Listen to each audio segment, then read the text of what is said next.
अस्सलाम वालेकुम। अच्छा, तो लास्ट लेक्चर में हम लोगों ने बर्नौली इनइक्वालिटी के बारे में किया था, उसकी एक दो एग्जांपल्स देखी थी। तो अब हम लोग ने है ना कन्वर्जेंट सीक्वेंसेस चूँकि पढ़ तो चुके हैं हम लोग, चलिए रिकॉल कर लेते हैं क्योंकि अब एक तो नई एग्जांपल्स हैं वो मैं करवाऊँगा आप लोगों को। अब ये कुछ जो आप लोगों की नोट्स हैं हो सकता है उन पे ना हो ये वाली एग्जांपल्स। ये वाली बुक से ली हैं, कुछ वाल्टर वुडन की बुक से हैं, एक दो एग्जांपल्स होंगी और शायद जो है वो एक दो वो उसकी जो बार्टल की बुक है उससे होंगी। ठीक है, अगर आप लोग एग्जांपल्स करना चाहते हैं तो फिर तो देख ले, नहीं करना चाहते तो ये जो 10-12 मिनट की जो कोई वीडियो शुरू वाली है एग्जांपल्स वाली, ये आप लोग स्किप कर सकते हैं। ताकि जो है वो आप लोग अगर ये नहीं करना चाहते तो ठीक है, नहीं करना चाह रहे हैं तो फिर चलिए वीडियो सुन लीजिएगा। अच्छा, कन्वर्जेंट सीक्वेंसेस की ये जो एग्जांपल्स हैं ये करने से पहले हम लोग पहले ना इसकी डेफिनेशन को रिकॉल कर लेते हैं कि डेफिनेशन क्या थी। देखें, रियल सीक्वेंस एक सीक्वेंस है, हमने उसकी कन्वर्जेंस के बारे में डील करना है। अब कन्वर्जेंस एक तभी हो सकती है जब एक पॉइंट हो ऐसा जिसकी तरफ हर चीज़ कन्वर्ज कर रही हो। ठीक है, मैं मिसाल दे के आप लोगों को बताता हूँ। जैसे आप लोग अगर एक लो मतलब यानी कि क्या कहते हैं इसको, मैं चले एक एग्जांपल बना के दिखाता हूँ आपको।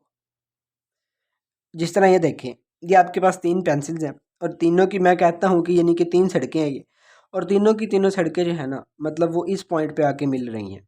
ठीक है, इनकी वापसी का रास्ता नहीं है, ये सिर्फ वन वे रोड है सारी तीनों। अब इसका मतलब क्या है कि जो भी ट्रैफिक आएगी इधर से आएगी वो भी इस पॉइंट की तरफ आ रही है, इधर से जो ट्रैफिक आ रही है वो भी इस पॉइंट की तरफ आ रही है, और इधर से जो ट्रैफिक आ रही है वो भी इस पॉइंट की तरफ आ रही है। इसका मतलब कि यही 3 पॉसिबल रास्ते थे जिधर से जो भी चीज़ आ सकती थी वो इस पॉइंट की तरफ आ रही है। इसका मतलब है कि यहाँ पे कन्वर्जेंस हो रही है ट्रैफिक की इस पॉइंट की तरफ, इस सेंट्रल की तरफ, जिसको हम बेसिकली आम जुबान में चौक भी बोल देते होते हैं। ठीक है, तो अब हम लोग क्या कहेंगे कि यही कंसेप्ट हम मैथमेटिकली यूज़ करेंगे। अब मैथमेटिकली कंसेप्ट का मतलब कि इसका क्या है, अब इधर से हमने एक जनरल आइडिया कन्वर्जेंस का ले लिया कि आपके पास एक पॉइंट होगा, जो बाकी जितने भी पॉइंट्स हैं, अगर हम रियल एनालिसिस में डील कर रहे हैं, हम रियल एनालिसिस में रियल नंबर्स की बात करेंगे।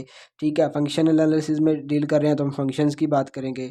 ठीक है, इसी तरह जिस भी हम लोग मतलब डोमेन में बात कर रहे होंगे उसी के एलिमेंट्स की तरह की हम लोग कन्वर्जेंस बता रहे होंगे। अब चूंकि हम रियल एनालिसिस कर रहे हैं तो हम रियल नंबर्स की बात करेंगे।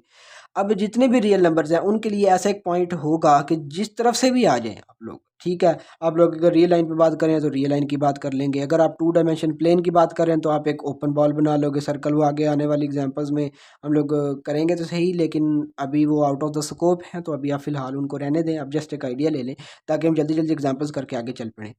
ठीक है, तो अगर आप 3D प्लेन में जाएंगे तो वो एक स्फीयर बन जाएगा, आप स्फीयर के सेंटर की तरफ सारी की सारी कन्वर्जेंस हो जाएगी। तो यूँ करके आप लोग डायमेंशन बढ़ा के उसके हिसाब से कन्वर्जेंस को डील कर सकते हैं। अब हम लोग चूँकि यहाँ पे रियल एनालिसिस में हैं तो हम लोग वो बॉल और स्फीयर की तरफ नहीं जाएंगे, हम सिर्फ रियल लाइन के ऊपर की हद तक ही रहेंगे। ठीक है, अब रियल लाइन पे कन्वर्जेंस का क्या मतलब है, ये एक मिसाल है, रियल लाइन है। ठीक है, और ये कोई निशान आप लोगों को नज़र आ रहा होगा, ये वाला निशान। ठीक है, ये वाला। अब हम लोग क्या कहते हैं, यहाँ पर ज़ीरो है, मिसाल है, मैं कह देता हूँ यहाँ पर ज़ीरो है।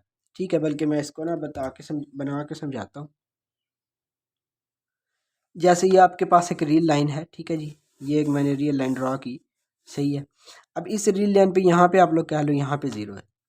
अब जो पॉइंट्स, अगर कोई ऐसा पॉइंट एग्जिस्ट करता हो मतलब कि उसके नेबरहुड में इस जगह पे और इस जगह, इनफाइनाइट ऐसे पॉइंट हैं जो इसकी तरफ आ रहे हैं। एक तो तरीका ये है। दूसरा तरीका ये है कि आप एक नेबरहुड बना लो। अब नेबरहुड का कंसेप्ट बड़ी डिटेल में आप लोगों को समझाया हुआ है। ठीक है, मैं दोबारा बता देता हूँ कि नेबरहुड बेसिकली एक ओपन इंटरवल होगा। ओपन नेबरहुड की बात करेंगे हम लोग। अब ओपन नेबरहुड की क्यों बात करेंगे उसकी डिटेल में मैं अभी नहीं जा रहा, अभी हम सिर्फ टू द पॉइंट चलने की कोशिश करते हैं। ठीक है, मैंने एक ओपन नेबरहुड बनाई इस पॉइंट के अबाउट। अब मैं कह रहा हूँ कि इस नेबरहुड के अंदर इस ज़ीरो के करीब करीब इनफाइनाइटली मैनी ऐसी पॉइंट्स हैं जो कि इस सीक्वेंस एक्स एन के टर्म्स हैं।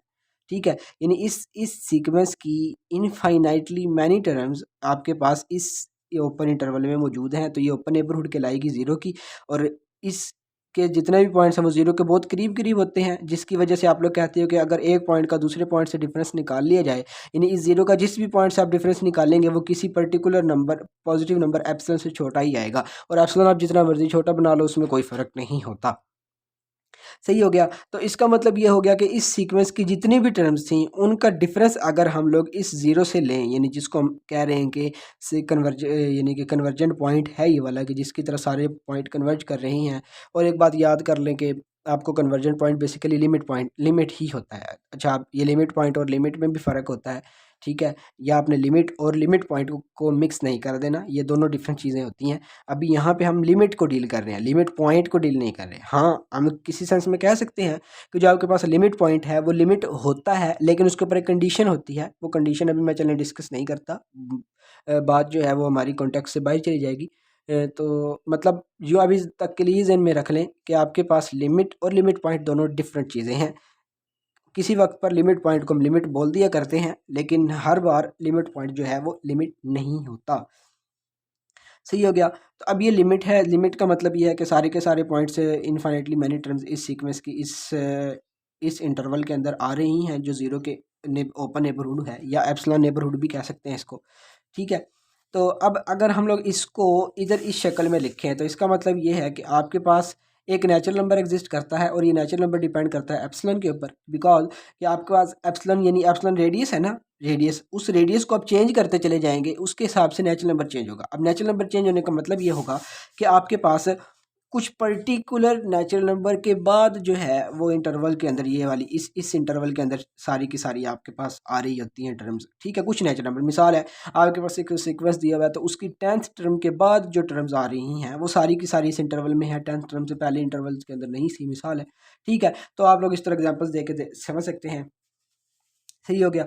तो आपके पास ये एन नॉट ऑफ एप्सिलॉन का मतलब है कि एन नॉट नेचुरल नंबर होगा और ये एप्सिलॉन पर डिपेंड करेगा, ठीक है। यानी एप्सिलॉन के चेंज होने से नेचुरल नंबर चेंज होते रहेंगे, सही है।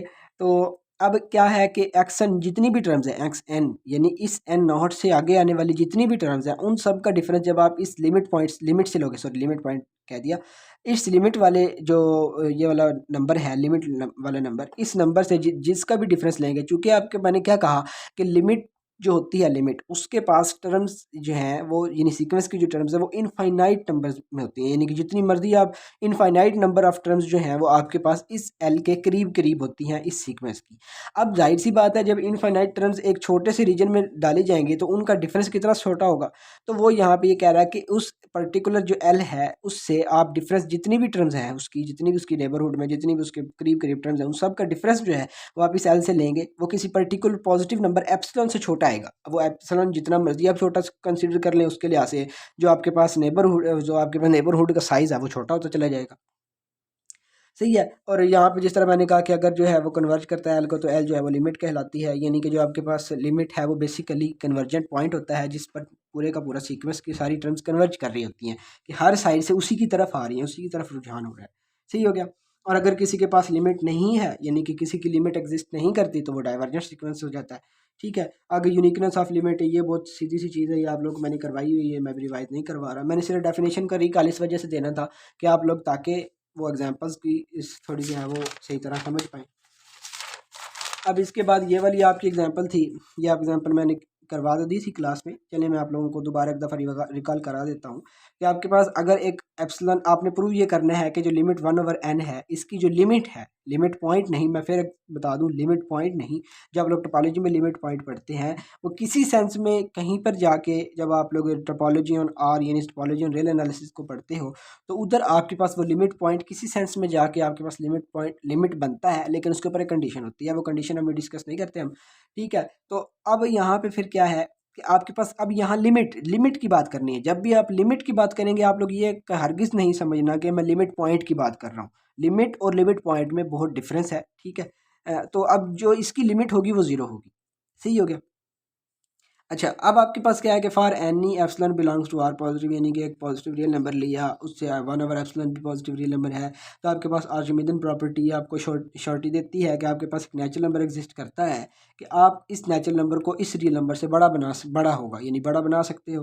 तो आपके पास 1/एप्सिलॉन छोटा हो जाएगा आपके पास नेचुरल नंबर से, और ये हर एप्सिलॉन के लिए ट्रू होगी, यानी जितने भी आपके पास पॉसिबल रियल नंबर्स हैं उनसे कम से कम एक नेचुरल नंबर हमें लाजमी बड़ा मिल जाएगा, और वो भी ये नेचुरल नंबर एप्सिलॉन पर ही डिपेंड करेगा कि एप्सिलॉन को आप चेंज करते चले जाओगे उसके हिसाब से नेचुरल नंबर चेंज होता चले जाएगा, यानी आप रियल नंबर को चेंज करोगे, रियल नंबर को चेंज करने से नेचुरल नंबर चेंज हो जाएगा। जिस तरह अब रियल नंबर आया आपके पास 1.5, ठीक है, यानी अगर रियल नंबर है 1.5, 1.5 से बड़ा जो है आपके पास 2 है।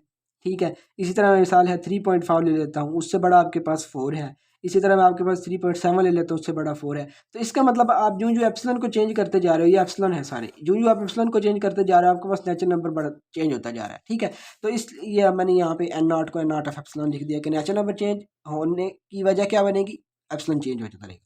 ठीक है जी। अब आपने क्या किया था, थोड़ी सी आप लोगों ने अलजबरा किया कि आपने इसको उधर ले गया, इसको इधर ले आए। ठीक है जी। इसके बाद अब यहाँ पे एक बात गौर कर लीजिएगा कि इसको इधर ले गए, इसको उधर ले आए, ये लॉजिकली बोलना सही नहीं है। ठीक है, आप लोग ऑर्डर प्रॉपर्टीज़ पढ़ चुके हैं, वहाँ पे आप बेसिकली यहाँ पे कर क्या रहे होंगे, आप यहाँ पे इधर आप दोनों तरफ एक बार मल्टीप्लाई करेंगे एंड नॉट का मल्टीप्लिकेटिव इनवर्स, और फिर एक दफ़ा इस एप्सिलॉन को दोनों तरफ ऑपरेट करवा के ये चीज़ बनाएंगे। ठीक है, अब जल्दी में जिस तरह आप छोटे बच्चों को बता रहे होते हैं कि आप इसको इधर ले आए, इसको इधर ले आए, ये तो अभी कहा जा सकता है, लेकिन लॉजिकली जो है अगर हम लोग बात करें तो फिर आप मल्टीप्लिकेटिव इन्वर्सेस को मल्टीप्लाई करके या इधर उधर ऑपरेट करके आप लोग तब काम करते हैं।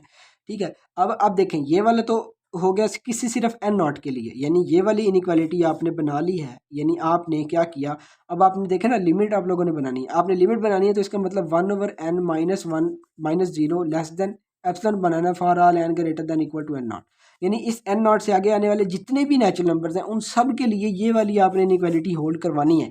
अगर आप सिर्फ एन नॉट की बात करो, यहाँ पे सिर्फ एन नॉट की बात करो, तो एन नॉट के लिए तो आपने ये चीज़ बना ली है। वो कैसे, आप 1/n नॉट को, 1/n नॉट नेचुरल नंबर है, अब 1/n नॉट -0 भी कोई मसला नहीं है, इसका मॉड भी ले लें, क्योंकि नेचुरल नंबर का मॉड उसी के बराबर ही होता है, क्योंकि नेचुरल नंबर पॉजिटिव नंबर्स होते हैं, तो वह पॉजिटिव नंबर की एब्सोल्यूट वैल्यू उसी के बराबर होती है। तो आपके पास ये चीज़ बन गई, और ये लेस देन एप्सिलॉन आप इधर से बड़ी इजीली बना सकते हैं। लेकिन आपने क्या चीज़ प्रूव करनी है, एन नॉट और उनसे बड़े नंबर्स के लिए। तो इसका मतलब आप सपोज कर लोगे कि एन से एन नॉट, ये इनइक्वालिटी सपोज कर लोगे कि आप प्रूव करने क्या जा रहे हो, एन नॉट और उससे बड़े नंबर्स के लिए। अब एन नॉट के लिए तो आप लोग प्रूव करके आ चुके हैं। अब आप क्या करेंगे, 1/, इसको जब रिसिप्रोकल करेंगे इनइक्वालिटी की नेचर चेंज हो जाएगी, यानी अगर 3 लेस देन 5 है तो 1/5 ग्रेटर देन 1/3 हो जाएगा, यानी इनइक्वालिटी की नेचर उलट जाएगी। तो ये नेचर उल्टी, अब ये किसके लिए था, ये था for all n greater than equal to n not, और ये चीज़ किसके लिए थी, सिर्फ एन नॉट के लिए। ठीक है, अब जब आप इकट्ठा करोगे तो आप क्या दोगे कि एन नॉट से आगे आने वाले जितने भी नेचुरल नंबर्स हैं और एन नॉट, उनके लिए दोनों में से जो मैक्सिमम आंसर आएगा, जाहिर सी बात है आपने जब भी इनइक्वालिटी ट्रू करवानी होती है तो आप ये देखते हो कि वो कॉमन की नेचुरल नंबर्स में कहाँ पे जाके आ रही है। तो वह जाहिर सी बात है मैक्सिमम के लिए कॉमन आती है, यानी अगर दो नंबर्स हैं 1 और 3, एक एक चीज़ 1 के लिए ट्रू है, एक चीज़ 3 के लिए ट्रू है, यानी 1 से आगे आने वालों के लिए ट्रू है, एक 3 से आगे आने वालों के लिए ट्रू है। तो अगर हम इनको कॉमन बनाना चाहें तो 3 से आगे आने वाले जो नंबर्स हैं उनके लिए दोनों चीज़ें ट्रू आ रही हैं, तो वो हम वहाँ पर मैक्सिमम ले लेते होते हैं। तो इस वजह से आप यहाँ पर लिखें या ना लिखें एक ही बात है, आपने इन दोनों इनइक्वालिटीज़ को आपस में इकट्ठा कर लिया। आपने इकट्ठा किया तो यहाँ से 1/n नेचुरल नंबर, 1/n जो है वो आपके पास लेस देन एप्सिलॉन बन गया, और ये for all n greater than equal to n not के लिए था। इसी तरह अगर चूंकि नेचुरल नंबर है 1/n जो है वो एक पॉजिटिव नंबर बनेगा, तो उसका जो है वो एब्सोल्यूट वैल्यू उसी के बराबर होगी। इसमें तो 0 को माइनस करें तो यहाँ पे आप लोग ये लिमिट वाली प्रॉपर्टीज़ बना सकते हो। ठीक है जी, उम्मीद है आप लोगों को ये समझ आ गई होगी। अच्छा, इसके बाद आप लोगों की एग्जांपल मैंने ये भी करवा दी थी कि आपने क्या करना है, 1/n² - 1 को इस तरह इनइक्वालिटी में तोड़ लेने के बाद, आप चूँकि एन स्केयर देखें ना, आपके पास क्या हो गया, n² + 1 हो जाएगा, वो ऑब्वियसली बड़ा होता है n² से।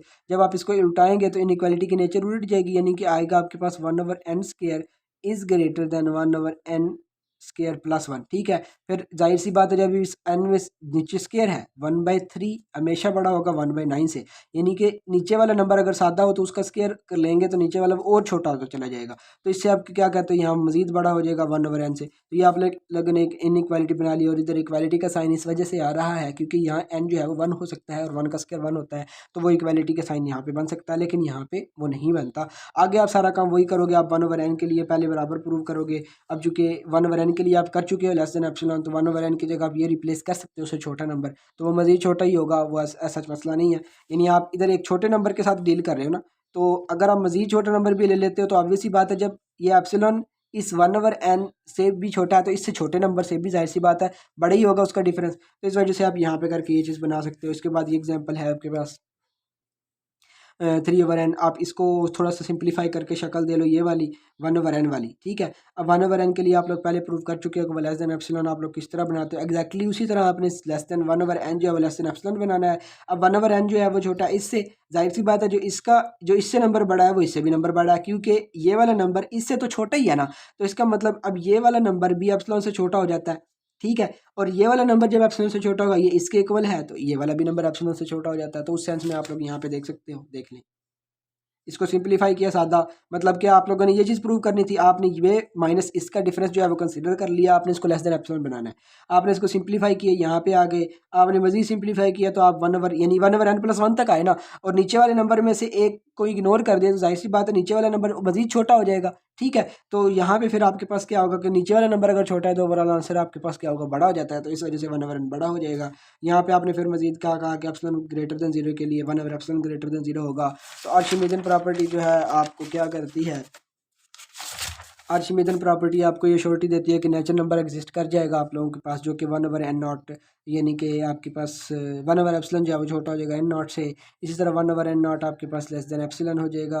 अब आपने ये चीज़ प्रूव की है n0 के लिए, आपने n0 से बड़े नंबर्स के लिए प्रूव करनी है। तो आप वो सपोज कर लो कि जितने भी नेचुरल नंबर्स हैं वो n0 से बड़ों के लिए सपोज किया, इसको उल्टाया, इस तरह इन दोनों को कंबाइन किया, आपके पास ये यहाँ तक ये इतनी बन गई। ठीक है, अब पीछे आप ये 1/n इससे बड़ा कह के आ रहे हो तो ये से छोटा हो गया। तो इन सब को इग्नोर करके आप यहाँ तक ये लिख लिया तो आप लोगों के पास वो प्रूव हो गया। सिमिलरली आपके पास क्या होगा, मैं अब जल्दी जल्दी इस वजह से करवा रहा हूँ क्योंकि ये बड़ी सिंपल सिंपल सी चीज़ें हैं, आप लोग देख के भी आप लोग समझ सकते हो, कर सकते हो। मज़ीद जो लोग इंटरेस्टेड हैं वो लोग ये समझ लेंगे, और जो लोग इंटरेस्टेड नहीं है वो लोग ये स्किप कर दें, ताकि जो है वो आप लोगों का टाइम भी बचे, क्योंकि जो चीज़ इंसान ने करनी नहीं है उसकी समझ भी नहीं आती। सही है जी। इसके बाद आपके पास क्या है कि 2n² + 1 n²+1, इसको n²+3n, इसको मज़ीद सिंपलीफाई करके आप 6/n वाली शक्ल दे दी। ठीक है जी। अब 6/n वाली शक्ल दे के आप लोगों ने क्या किया, तो आपने अब 6/n कहा, आपने कहा कि 1/n के लिए आप प्रूव करके ना, यानी मैं सिंपल अगर बताऊं तो 1/n के लिए आप लोगों ने उसी तरह जिस तरह पहले एग्जांपल में प्रूव किया था, 1/n के लिए n0 ग्रेटर देन और इक्वल टू n0 के लिए प्रूव किया। आपने 6 को दोनों साइड पे मल्टीप्लाई किया। ठीक है, अब 6 को दोनों साइड पे मल्टीप्लाई किया तो आप लोगों के पास ये बेसिकली अब ये वाली चीज़ जो है वो पीछे वाली, ये देखें ना 6/n जो है वो आपके पास इससे बड़ी थी। इसका मतलब अगर आप 6/n को लेस देन एप्सिलॉन कर देते हो for all n greater than equal to n0, तो इसका मतलब आपके पास ऑटोमेटिकली ये वाली चीज़ जो है वो उससे छोटी हो जाएगी, क्योंकि इससे बड़ा नंबर उससे छोटा हो जाएगा। ठीक है, तो अब देखें, मैं चलें आपको इधर से दोबारा करवा ही देता हूँ। 1/एप्सिलॉन ग्रेटर देन 0 है, 1/एप्सिलॉन n0 से छोटा हो जाएगा, 1/n0 लेस देन एप्सिलॉन हो जाएगा। फिर आप दोनों तरफ 6 को मल्टीप्लाई कर दें, आप इसको एप्सिलॉन डैश कह लो या 6 एप्सिलॉन कह लो, वो कोई मसला नहीं है। ठीक है, अब आप यहाँ पे फिर ये आप लोग सिर्फ इनइक्वालिटी बना पाए हो n0 के लिए। ठीक है, आपने n0 से बड़े नंबर्स के लिए प्रूव करना है, आप उसके लिए सपोज कर लोगे, आप ये चीज़ बना लोगे। ठीक है, उल्टा के इसी तरह फिर आप लोग 6 को मल्टीप्लाई करोगे तो ये चीज़ बन जाएगी। अब जब आप इसको इस वाली इनइक्वालिटी को और उधर जो इनइक्वालिटी बनी थी कि 6/n0 is less than 6 epsilon, आपने इसको एप्सिलॉन डैश कह लिया, एप्सिलॉन कह लिया, क्योंकि एक रियल नंबर के साथ एक पॉजिटिव नंबर मल्टीप्लाई होगा तो वो पॉजिटिव ही रहेगा, वो पॉजिटिव रियल नंबर ही रहेगा। तो उसको आप एप्सिलॉन कह लो, 6 एप्सिलॉन कह लो, एप्सिलॉन डैश कह लो, वो कोई मसला नहीं है। ठीक है, तो चलिए मैं इधर चूँकि अब एप्सिलॉन डैश था तो मैं इसको एप्सिलॉन डैश कह लेता हूँ कि मैं इसको एप्सिलॉन डैश कहा है, 6 एप्सिलॉन को मैंने 6 एप्सिलॉन को एप्सिलॉन डैश कह लिया। ठीक है जी। अब आपके पास ये क्या होगा कि ये इनइक्वालिटी उन सब पिछली इनइक्वालिटीज़ को इकट्ठा करके आपने पहले ये चीज़ बनाई थी, पहले ये इतनी चीज़ बनाई थी, फिर आपने n0 से बड़े नंबर्स के लिए इतनी चीज़ इकट्ठी कर ली। ठीक है, अब ये वाली चीज़ जो थी, ये वाली ये इससे बड़ी थी, तो इन सब इनइक्वालिटीज़ को इकट्ठा करके आप लोग ये चीज़ बना लेंगे। अब ये बीच वाली को इग्नोर करके आप यहाँ से ये कर देंगे, तो ये आपके पास चीज़ प्रूव हो जाती है। इसी तरह ये 5वीं एग्जाम्पल है। ठीक है जी। अब ये जो आपके पास 5वीं एग्जाम्पल है जी, अब 5वीं एग्जाम्पल आप लोगों के पास क्या है कि ये नंबर है, इसकी आप लोगों ने ज़ीरो लिमिट प्रूव करनी है। तो आप इसको रैशनलाइज करके सिंप्लीफाई करके यहाँ तक आ गए। ठीक है जी। अब आपने क्या किया, इसकी होल पावर 1/2, अब इसको मजीद जनी सिंप्लीफाई करके इसको इसकी इस तरह की शक्ल दे ली है। अब आपने क्या किया, एप्सिलॉन ग्रेटर देन 0 के लिए 1/एप्सिलॉन का स्क्वायर जो है वो ग्रेटर देन 0 है। इसी तरह यहाँ पे इसको आर्शिमीदेन प्रॉपर्टी लगा के आपने क्या किया, 1/n0 less than epsilon square हो गया। ठीक है जी, यानी कि एक रियल नंबर बना था ना, इस रियल नंबर से बड़ा एक नेचुरल नंबर मिल गया, आपने इधर थोड़ा सा अलजेब्रा किया तो 1/n0 लेस देन एप्सिलॉन बन गया, एप्सिलॉन का स्क्वायर बन गया। ठीक हो गया। अब यहाँ पे अब आप लोग क्या करोगे कि आप लोगों ने ये क्या किया, आप लोगों ने ये चीज़ प्रूव कर चुके थे। अब दोनों तरफ स्क्वायर रूट लेंगे। अब आपको पता है कि एक पॉजिटिव रियल नंबर है। अब पॉजिटिव रियल नंबर का वैसे तो आप लोगों को पता है कि आपके पास जो स्क्वायर रूट ऑफ एक्स है वो आता है +-x के बराबर। ठीक है, ये आप लोगों की चीज़ की हुई है। लेकिन अगर एक्स पॉजिटिव हो तो नेगेटिव का तो सवाल ही प्रोड्यूस नहीं होता। तो इस वजह से यहाँ पे फिर जो है ना वो, अगर एक्स ग्रेटर देन 0 है तो जो एक्स स्क्वायर का मॉड है वो आपके पास एक्स के बराबर ही आ जाता है, सॉरी स्क्वायर रूट जो है वो एक्स के बराबर ही आ जाता है। लेकिन आप जब आप जनरली नंबर्स करते हो फिर आप प्लस माइनस कर देते हो यहाँ पे, जो जिसको हम मॉड की शक्ल में भी लिख देते होते हैं। तो इस वजह से यहाँ पे आप लोगों के पास क्या आ गया कि एप्सिलॉन पॉजिटिव के लिए एप्सिलॉन का जो स्क्वायर रूट है वो आपके पास एप्सिलॉन बन गया। अब आपने इसको इकट्ठा करके, यानी कि स्क्वायर रूट था ना, इसको पूरे पे लेके आपने क्या किया, 1/n dot hole power epsilon, यानी 1/2 बन गई। अब ये लेस देन एप्सिलॉन है। अब पीछे आप लोग प्रूव करके आ रहे हो, ये देखें। तो अभी आप लोग क्या प्रूव करके आ रहे हो, अभी आपने क्या किया, 1/, हाँ बल्कि ये ठीक है। तो अब यानी कि आपने इधर से ये चीज़ बना ली है। अब ये आप लोग सिर्फ एन नॉट के लिए प्रूव कर सकें, आप एन नॉट से बड़ी टर्म्स के लिए प्रूव करना चाहते हैं, तो आपने ये चीज़ इनइक्वालिटी कंसिडर कर ली, सपोज कर ली, क्योंकि इससे बड़े के लिए आप सपोज मतलब प्रूव करना चाह रहे हैं। तो अब आप लोगों ने क्या किया, आपने दोनों तरफ स्क्वायर रूट ले लिया। अभी आप एक थ्योरम पढ़ के आ चुके थे, आपने कहा था कि अगर ए लेस देन बी हो तो इफ़ एंड ओनली इफ होता है a square less than equal to b square, और ये इफ़ एंड ओनली इफ होता है a square root less than equal to b square root. ये चीज़ आप लोगों ने एक थ्योरम में पढ़ी थी एग्जांपल के तौर पर, जब ऑर्डर की प्रॉपर्टीज़ हम लोगों ने की थी। तो उस प्रॉपर्टी को यूज़ करते हुए हमने कहा कि अगर n greater than equal to n not है तो उनके जो है वो स्क्वायर रूट में भी ही आपके पास इनइक्वालिटी अटेन होती है। आपने इसको उल्टा लिया तो आपके पास ये चीज़ बन गई, यानी इक्वालिटी की नेचर उल्ट गई। अब एन का जो है वो 1/2 होल पे चलेगी, ये भी होल पे क्यों चलेगी, क्योंकि 1 की जो भी पावर लें वो 1 के बराबर ही आती है। तो आप इधर भी पावर 1/2 थी, इधर भी पावर, तो इसको इकट्ठा कर लिया आपने, वो ये चीज़ बन गई। अब इसको और इसको जब कंबाइन करेंगे, और पीछे आप लोग क्या करके आ रहे हो, पीछे ये वाली आप लोगों ने की है, यानी कि आप ये वाली इनइक्वालिटी, ठीक है। अब देखें ना, ये इससे छोटी है, और इसके अंदर ये इससे छोटी है, और इसके अंदर ये इससे छोटी है। तो इन जब सारियों को इकट्ठा किया तो आप लोगों के पास ये वाली इनइक्वालिटी बन गई। इधर से ये लेस देन एप्सिलॉन बना। अब देखें, अब एक चीज़ ध्यान में रखें, देखें अब यहाँ से मैंने ये डायरेक्ट मॉड वाली कैसे किया, यानी मुझे ये क्या श्योरिटी है कि ये वाला नंबर पॉजिटिव है, मुझे ये क्या श्योरिटी है, मैं बताता हूँ। देखें, आपके पास n+1 जो है वो हमेशा ग्रेटर होगा n से, जाहिर सी बात है। इसी तरह जिसके रूट है ये भी यही चीज़ रहेगी, सही है, सॉरी ये सही हो गया, ठीक है। अब मैंने क्या करना है, इसका डिफरेंस जो है वो पॉजिटिव बनाना है, तभी आपके पास इसका मॉड इसी के इक्वल आ रहा है। देखें, अब यहाँ पे आप क्या कर सकते हो, आप इस n वाली को उठा के इधर ले आओ, तो n+1 का स्क्वायर रूट जो है माइनस n का स्क्वायर रूट, वो आपके पास क्या हो जाएगा, हमेशा पॉजिटिव रहेगा, ठीक है। एक तो तरीका ये है। एक तरीका ये होगा कि आपके पास चूंकि दो नेचुरल नंबर्स, दो पॉजिटिव नंबर्स हैं, एक n जो है वो नेचुरल नंबर वो भी पॉजिटिव, n+1 भी पॉजिटिव, n भी पॉजिटिव, इनके स्क्वायर रूट भी पॉजिटिव ही आएंगे। जाहिर सी बात है, एक पॉजिटिव नंबर का स्क्वायर रूट पॉजिटिव आएगा। अगर नेगेटिव नंबर का स्क्वायर रूट लेते हैं तो वो तो कॉम्प्लेक्स नंबर्स में चला जाता है, सही है। तो एक पॉजिटिव नंबर का स्क्वायर रूट आंसर पॉजिटिव देता है। जब दो नंबर पॉजिटिव हैं और आप लोगों को ये भी पता है कि n+1 वाला जो स्क्वायर रूट है वो बड़ा आता है n वाले स्क्वायर रूट से, तो जाहिर सी बात है बड़े नंबर में से छोटा नंबर माइनस करते हैं तो आंसर तो पॉजिटिव ही रहता है। तो इस वजह से इस सेंस में भी कर सकते हैं, और अगर इस तरह लॉजिकली करना चाहे तो इस तरह भी आप लोग देख सकते हो। तो जब इसका मतलब ये होगा कि इसकी ये एक पॉजिटिव नंबर बनता है तो इसकी मॉड वैल्यू इसी की इक्वल होगी। तो यहाँ से आप लोग क्या कहोगे कि ये जो 1n+1 square root minus n square root है, इसकी मॉड वैल्यू इसी की इक्वल होती है। अब आप बेशक इसमें से 0 को माइनस भी कर दो तो कोई मसला नहीं है। तो इसका मतलब आपके पास ये वाली डेफिनेशन कौन सी बन गई है, ये वाली डेफिनेशन कन्वर्जेंस की बन गई, तो यहाँ से इसकी कन्वर्जेंस प्रूव हो गई। और ये आई थिंक लास्ट एग्जाम्पल है, ठीक है। हाँ, इसके बाद है एक दो एग्जांपल्स वो, लेकिन अभी आप लोगों के यूँ कह लें कि बियॉन्ड द सिलेबस है, तो आप लोगों को अभी रहने दें। ये वाली बुक में थी तो चलिए मैं आप लोगों को करवा रहा हूँ। अच्छा, अब आपके पास क्या है कि आपने इसको एक्शन ले लिया, आप लोगों ने इसको सिंप्लीफाई किया, यहाँ तक आ गए आप, ठीक है।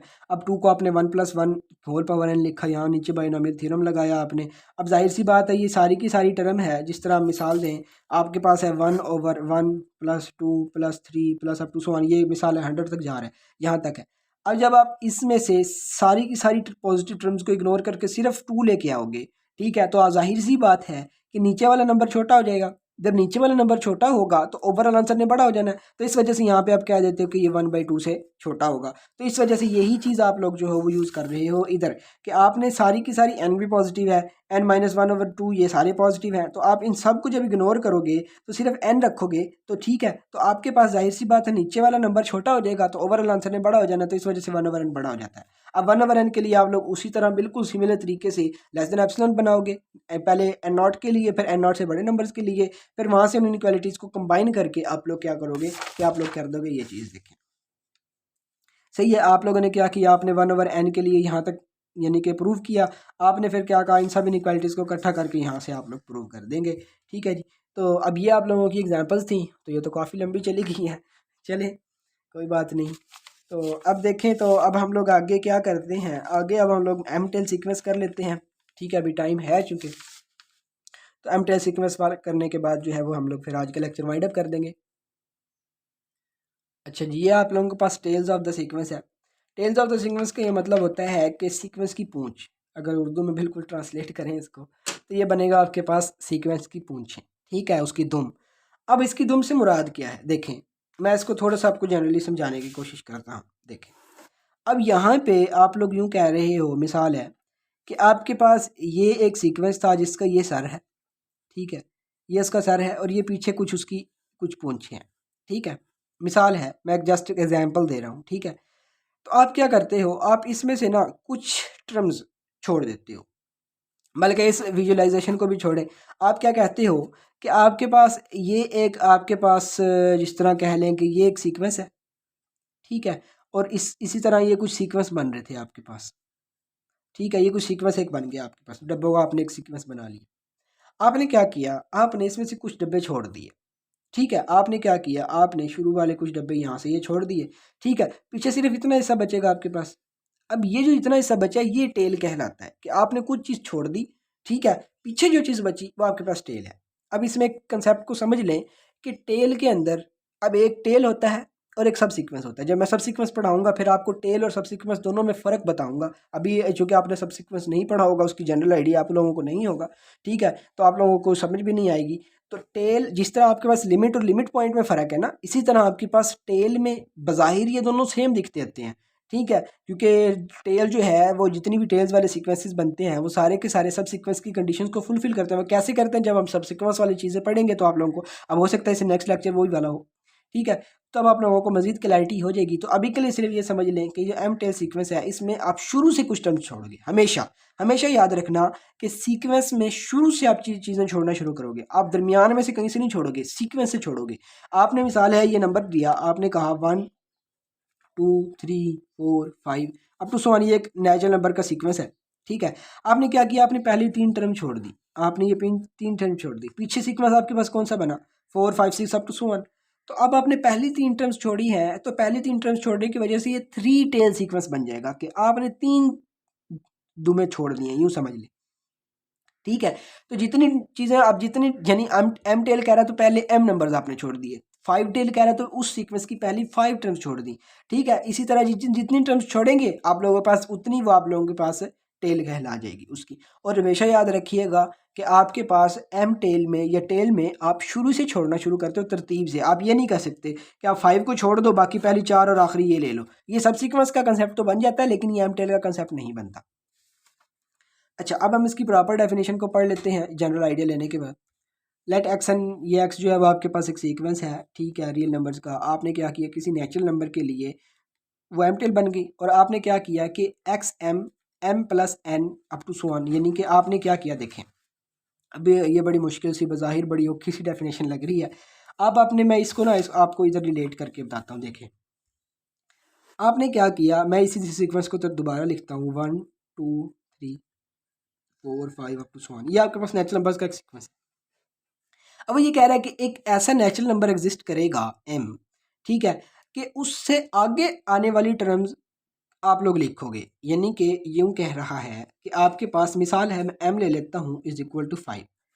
ठीक है, अब 5 से आगे आने वाली टर्म्स ही लिखी जाएंगी, 5 से पीछे वाली यानी जो फिफ्थ टर्म है, फिफ्थ नंबर पे टर्म है, उससे पीछे वाली टर्म्स नहीं लिखी जाएंगी। कैसे, देखें यहाँ पे x है, अब ये x1 कह लो, ये x2 कह लो, x3 कह लो, x4 कह लो, ये x5 कह लो। अब मैंने कहा m is equal to 5, m is equal to 5 का क्या मतलब होगा, 5 टेल, यानी कि 5 + 1 5 + 2 5 + 3 इस डेफिनेशन के मुताबिक। तो यहाँ पे फिर आपके पास क्या बन जाएगा, x 5 + 1 जो कि x6 बनता है। ठीक है, इसी तरह x 5 + 2 जो कि आपके पास x7 बनता है, यानी कि ये 6 हो जाएगा, ये 7 हो जाएगा। यानी जो आपके पास अब 5 टेल बनेगी ना, 5 टेल ऑफ दिस सीक्वेंस, वो क्या बनेगी आपके पास, 6 7 8 अप टू सो वन। या ये इस तरह, ये सिंपल सा कंसेप्ट है इसका। ठीक है, तो अब ये चीज़ आप लोगों के पास थी। अब इसके एग्जांपल्स देख लेते हैं हम लोग, ताकि अब लेक्चर ज़्यादा लंबा ना हो और हम लोग जो अपना आगे दो थ्योरम्स हैं, उसका काफ़ी अहम थ्योरम्स हैं, तो वो हम लोग कर लें। देखें इसकी एग्जांपल क्या है कि आप लोगों ने क्या लिखा, 2 4 6 8 10, ये एक इवन नंबर्स का सीक्वेंस आप लोगों ने बनाया। आपने क्या किया, आपने पहली 3 टर्म्स छोड़ दी, पहली 3 टर्म छोड़ी, तो 3 टेल बन गया। अब 3 टेल की वजह से ये x3 हो गया, ठीक है। अब देखें, अब यहाँ 2n था, तो 2n की वजह से आपने कितनी टर्म्स छोड़ी हैं, ठीक है, आपने पहले 3 टर्म्स छोड़ी हैं। पहले 3 टर्म्स का मतलब है कि आप 6 से आगे चल रहे हो, इवन नंबर्स में 6 से आगे चल रहे हो, तो इसका मतलब हर इवन नंबर में आप 6 ऐड करते चले जाओगे, तो आपके पास क्या होगा कि आप देखें ना 2n+6 कैसे बना, देखें 2n+6 ऐसे बना, 2n तो जनरल था, ठीक है। अब 2n आप लोगों ने क्या किया, आपने पहले 3 टर्म छोड़ी, यानी आप डायरेक्ट 6 ऐड करके आ रहे हो, यानी कि आप डायरेक्ट 6 ऐड करके आ रहे हो। तो इसका मतलब ये हुआ कि आपके पास अगर पहले आपके पास 2 था, तो अब आपके पास 8 आ रहा है, 2 और 8 का डिफरेंस निकालें तो 6 बचता है, यानी अब आप प्रीवियस, यानी कि जो आपके पास सीक्वेंस था उसकी हर टर्म में 6 ऐड करके एक नया सीक्वेंस बना रहे हो। इसी तरह 5 टेल बनेगा, आपने 5 टर्म छोड़ी तो वो 12 से शुरू होगा, तो इसका मतलब आप 12 से शुरू होने का मतलब है कि आप 12 से पिछला इवन नंबर क्या है, 10, यानी आप डायरेक्टली जो हो वो आपके पास डायरेक्टली आप वो पहले इवन नंबर 2 था, 2 से डायरेक्ट 12 से शुरू कर रहे हैं, तो इसका मतलब 10 का डिफरेंस है। तो आप हर टर्म में 10 ऐड करोगे, तो पहले टर्म्स 2n थी, तो उसमें 10 ऐड करते जाएंगे तो अगली टर्म बनती चली जाएगी। इसी तरह आपके पास ये एक सीक्वेंस है।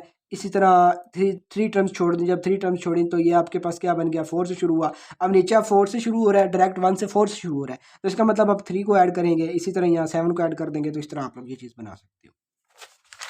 आगे ये इसका एक सीक्वेंस, एक बड़ा अहम थ्योरम है इसका। देखें थ्योरम क्या कहता है कि let x n be the sequence of real numbers. अभी एक सीक्वेंस ऑफ रियल नंबर्स है, एम एक नेचुरल नंबर है, उसके लिए आप लोगों ने एक एम टेल बना ली है। अब थ्योरम ये कहता है कि जो आपके पास कन्वर्ज कर रहा है एक्स को, इफ़ एंड ओनली की कंडीशन है यहाँ पे। अब ये बेसिकली कहना क्या चाह रहा है, ये कह रहा है कि अगर आपके पास एक्स एन जो है, यानी जो एक्स एन है वो आपके पास कन्वर्ज करता है एक्स को, ठीक है, तो किसी एम नेचुरल नंबर के लिए जो एम टेल बनेगी वो आपके पास क्या बनेगी, एक्स एम प्लस एन, ठीक है। डेफिनेशन में देखें ना, तो जो आपके पास एम टेल थी, एक्स एन तो सीक्वेंस पहले था, एन में फिर आप एम को ऐड करके चल रहे हो। देखो ना, आपके पास एक्स एन तो था, अब आप इसमें किसी नेचुरल नंबर एम को ऐड कर रहे हो, तब आपके पास नया सीक्वेंस बन रहा है। तो इसका मतलब ये हुआ कि आपके पास ये जो एम टेल सीक्वेंस है, इसमें आप 6 को ऐड कर रहे हो, तो वो जो 6 है वो रोल अदा करेगा किसका, एम का, नेचुरल नंबर एम का, सही है। यही बात आप यहाँ पे आप लोग कर लें कि आपके पास क्या होगा कि m प्लस एन कन्वर्ज करेगा x को, ठीक है। यानी कि जो सीक्वेंस है वो आपके पास जिस नंबर को कन्वर्ज करता है, उसकी जो एम टेल, कोई भी एम टेल है, 1 टेल 2 टेल 3 टेल 4 टेल, कोई भी टेल है, वो भी उसी नंबर को कन्वर्ज करेगी। ये सीक्वेंस का ये मतलब है। और जो भी आपके पास एम टेल होगा, यानी जो भी उसकी पूंछ होगी वो जहाँ तक जाएगी, उसका सीक्वेंस भी वहीं तक ही जाएगा। इसी वजह से देखें ना, इसी वजह से मैंने कहा था कि आप शुरू से टर्म्स छोड़ सकते हो, दरमियान में कहीं से टर्म नहीं छोड़ सकते। अगर आप दरमियान से कहीं से टर्म छोड़ते हो तो डिसकंटिन्यूटी आ जाएगी। जब किसी जगह पे डिसकंटिन्यूटी आ जाती है, वहाँ गैप बन जाता है, जहाँ गैप बनेगा वहाँ कन्वर्जेंस को बता नहीं सकते, वहाँ पे डाइवर्ज आ जाएगा, आपको नहीं पता कि आप उस पॉइंट के बाद कहाँ से आगे जाओगे। देखो ना, आपके पास ये आप जा रहे हो, अब यहाँ से छोटा सा ड्रॉप आया, अब यहाँ से आगे आपको नहीं पता कि आप कहाँ जाओगे, सही है। तो इस वजह से इस तरह की डिसकंटिन्यूटीज जो होती हैं ये नहीं आनी होती कन्वर्जेंस के अंदर, तभी कंटिन्यूस वाली चीज़ें आ रही होती है, तभी आप इसमें फंक्शन डिफाइन कर देते हो, तभी आप इसमें बहुत सारी चीज़ें मतलब कन्वर्जेंस में घुसा देते हो, वो सिर्फ इसकी कंटिन्यूटी की वजह से होता है, ठीक है। डिसकंटिन्यूस चीज़ें वो डाइवर्ज कर जाती हैं क्योंकि एक ही पॉइंट के ऊपर 2 डिफरेंट लिमिट्स आ जाती होती हैं, तो इस वजह से वो ज़रा आप लंबी डिस्कशन है उसको छोड़ें, ठीक है जी। अब इसका प्रूफ देखते हैं। प्रूफ क्या कहता है कि आपने एक कन्वर्जन सीक्वेंस लिया, ठीक है जी, आपने कन्वर्टेड सीक्वेंस लिया, आपने कहा कि एक्स को कन्वर्ज करता है, तो बाय डेफिनेशन ऑफ कन्वर्जेंस वही सिमिलर ब्ला ब्ला ब्ला वो करके आप लोग क्या किया, आपने x n minus x less than epsilon for all n greater than equal to n not ये बना ली, सही हो गया। अब आप क्या कर रहे हो, अब देखो, अब आप जनरल आइडिया लो। अब आपके पास जनरल आइडिया क्या था एम टेल का, कि आप एम टर्म्स निकाल देते हो, उस सीक्वेंस में से एम टर्म्स निकाल देते हो। एम टर्म्स निकालने का ये मतलब हो गया कि आपके पास अगर एक नेचुरल नंबर एन था, उसमें से अगर एम को माइनस कर दोगे, यानी हर टर्म में से एम को माइनस करना होता है, तो इसका मतलब जाहिर सी बात है, अगर x6 जो है वो आपके पास पहली टर्म है, मिसाल दे रहा हूँ, ठीक है, सॉरी चलिए x1 जो है वो आपके पास पहली टर्म है, इसमें से आपने 10 टर्म निकालनी है, ठीक है। तो 10 टर्म निकालने का मतलब है इस 1 में से 10 को भी तो माइनस, यानी 10 में से 1 को भी तो माइनस करेंगे ना, यानी आप यूँ समझ लो, माइनस करने का ये मतलब, ये तो नेगेटिव आ जाएगा, माइनस करने का ये मतलब है कि आप जो वो इतनी टर्म्स उस सीक्वेंस में से निकाल दे रहे हो। जब वो निकाल रहे हो तो इसका मतलब अगर पहले 10 टर्म्स थी, सॉरी पहले 100 टर्म्स थी, तो उसमें से पहली 10 टर्म निकाली, पीछे 90 रह गई हैं, तो जाहिर सी बात है वो अब जो कन्वर्जेंस आप लोग बताओगे वो उन 90 की बताओगे, तो उन टोटल 90 में से भी माइनस हो गया और जो पहली थी उसमें से भी माइनस हो गया। ठीक है, तो यही बात कर रहा है। देखें ना, मैं आपको दोबारा बताता हूँ, आपको मुझे उम्मीद है समझ नहीं आई अभी।